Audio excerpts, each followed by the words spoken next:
Hey, what is up guys? So I've got a pretty good duel for you guys today. It's going to be between two up-and-coming decks. It's going to be the TellaKnights or StellarKnights going to be facing up against a Shaddoll deck. Now both of these versions are pure versions. There's no crazy techs in here. I mean, this one's got chaos in it. I mean, it's not really too much of a crazy tech like, you know, something like the Fire and Ice Hands or something like the Star Seraph, which has been really popular in the OCG.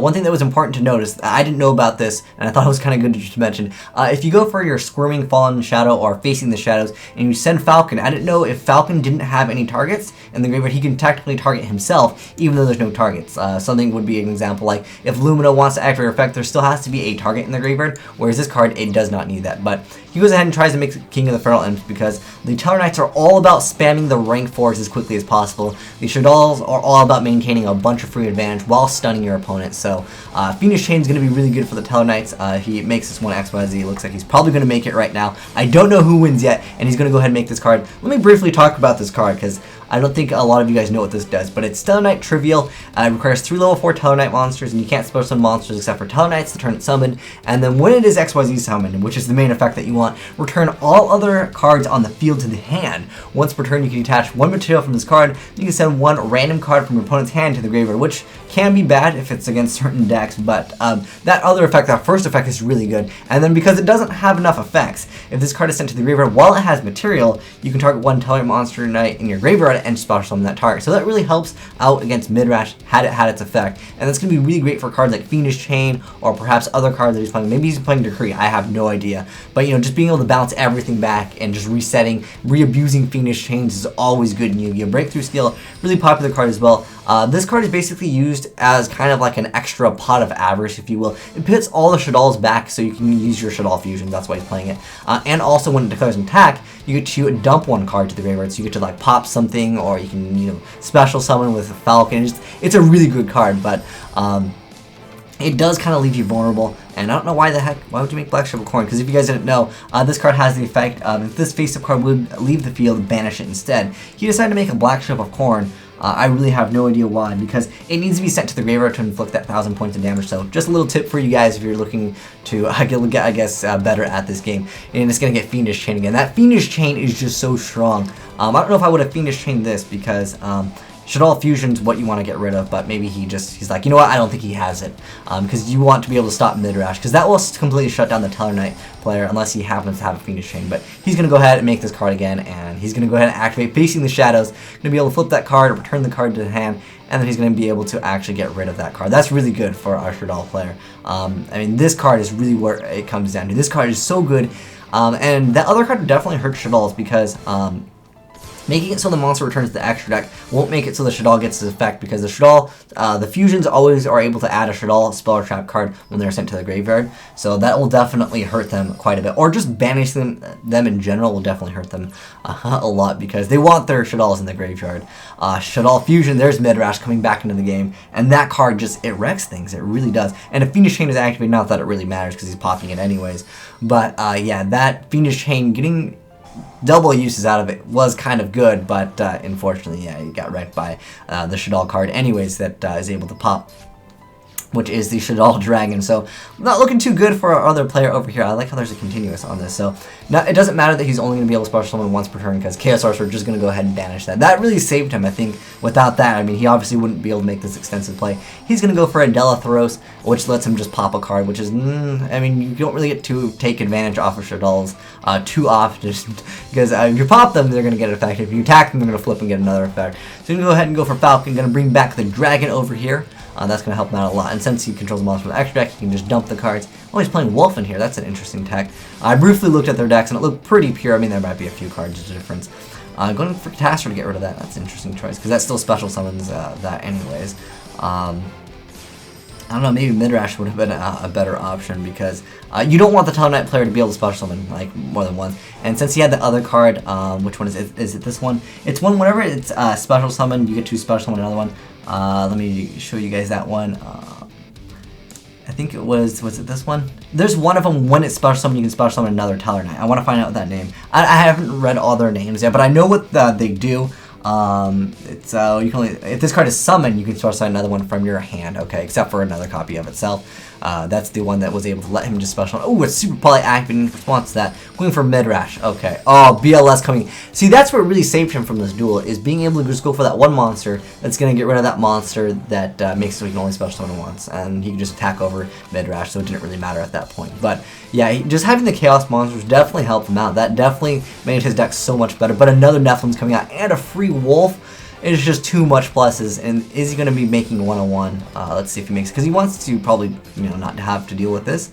Oh, he's not making. He's going to keep wolves on board. I mean, it's more damage, I guess, even though you can absorb and still attack. Chaos Sorcerer is just so good against, because now he's not able to add the Shaddoll Fusion, and banishing it gets quite annoying for him. Yeah, he's got an MST. He's gonna pop his own card so he can get the free Shaddoll Fusion.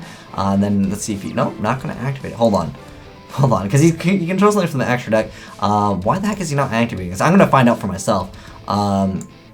Well, obviously, he probably doesn't play fires in his deck. He only has mid-rash as an option. He basically exhausted all of his stuff because he needs his stuff to go back to the deck is really what it comes down to.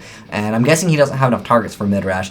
It requires you to have a dark monster and a Shaddoll. He could definitely use that. I don't know why he didn't activate that. Perhaps he doesn't. Well, I mean, mid-rash can't get over this anyways. So that was probably his thought process, perhaps. I mean, you could still throw it out just to prevent yourself from getting OTK'd. But that 25 bitter, it's just too strong for him. Oh, it's going to get Fiendish Chain anyways right now. But I still think making mid-rash would be a good decision right now, since this is already Fiendish Chain. That way he can prevent other things from happening. Oh, he can go for 101 right now. What? Why wouldn't you go for 101 and absorb that? I don't think I saw it in here. Oh, he doesn't even have 101.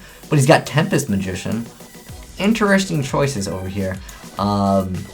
Yeah, I would definitely play a 101. It's not like that's that difficult to make in this deck, especially if you're playing like Armageddon Knights, and especially if you're playing like a Wolf in here, to be able to just go Shaddoll Fusion and get a free 21 beater on board.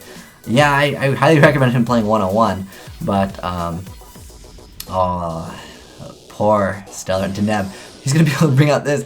Now, this card's not going to do too good because it's level 9. If it was level 4, I mean, he still doesn't really have options. That's why you got to play 101, guys. 101 is too key in the game right now. Had he had that, I think he probably would have won already. Because Chalice and Lance won't really do it well. I don't remember when Chalice was actually set. But, yeah, I'd have to go back and check that. But if it wasn't set then, yeah, he should have. I'm pretty sure there was no back row at one point. He could have made it and stole that. Absorbed it. I think this is game 2 or 3, because no one main decks Nobleman across, up to my knowledge. He's going to, what? Wait, why? Okay, he should have Fiendish Chained the Summoner Monk, in my opinion, because this will stop it right now. But he lanced it, so he can attack directly this turn. But next turn he won't be able to attack directly. Oh, but he's got lances and chalices for days. Okay, never mind. Oh, he's gonna get chalice. Oh man, losing to that would suck. Oh, is this gonna be a game right here? Oh, he's gonna go ahead and lance it, so he can attack directly again. Oh man, I'd be salty if I got attacked twice for 1200 and lost. That's almost like a cowboy burning for game. That was a pretty good duel though. But wait, he had this. Oh, I think he would have lost anyways. I mean, he could have technically summoned this card over here. I'm trying to think of how he could have came out of this. If he summoned this card here, reset everything. It's not a beast, is it? I mean, he'd have to make some question. I'm trying to think of how he would do it, because he'd still need his normal summon. This is way too high of a level. Because I'm trying to think of, because he would, if he normal summoned this, he was at so low of life points to the point where if he basically got attacked, he was going to lose anyways. I still think it would be a good idea to, because this card was still finishing. He didn't know what the back row was. He still should have summoned Exodius, which might have gotten chaliced, maybe, I don't know. But he could have reset everything, and then activated his Shaddoll Fusion for mid-rash, which still isn't probably going to do him too good. Oh, maybe at least would be able to get over this card. Although, like I said, there's back row, he probably would have lanced it or something like that. Or chalice, and it depends on what he went for. But that was a pretty good duel, and you could really see, basically, mid-rash was going to wreck him, hands down. But the thing that saved him every time was just that one Chaos Monster, banishing that Shaddoll. And that's really the key to beating Shadolls, is just banishing them. But sometimes they just are too quick. And Exodius is kind of an interesting tech. I haven't really seen too many people play this in the deck, but I definitely think it's good, because being able to reset your stuff is definitely nice. But unfortunately, getting everything banished, I really think that's kind of what hurt him, because if he was able to make a Nephilim, he probably would have been in a much better spot. If only he could special summon this in like defense mode, or was able to, like, you know, protect it a little bit harder, because that was the one problem that he had, was he just had too low life points. But let me know, guys, what deck are you more excited to see you know, coming into play? Would you rather build Shadolls, or would you rather build TellaKnights? TellaKnights, for me, I feel like they're more about the rank 4 spam. You have kind of more generic plays. Oh, I wish I could use his extra deck, but I'm guessing it's just a bunch of rank 4s. There's not very many diversity in the deck, whereas with Shaddolls, you have the Falcon is a tuner, so you have a lot more options. I mean, the deck is pretty derpy, I'll admit. It's really easy to get a bunch of free advantage in that deck, but there are so many more extensive combos in Shaddolls that you can actually pull off in the deck. So I like combo-intensive decks and decks where you can make everything out of the extra deck. But anyways, yeah, 101, definitely a key card. He definitely should have played that. Had he had that, I think he might have actually won. But anyways, thanks for watching, guys. Aznyes out.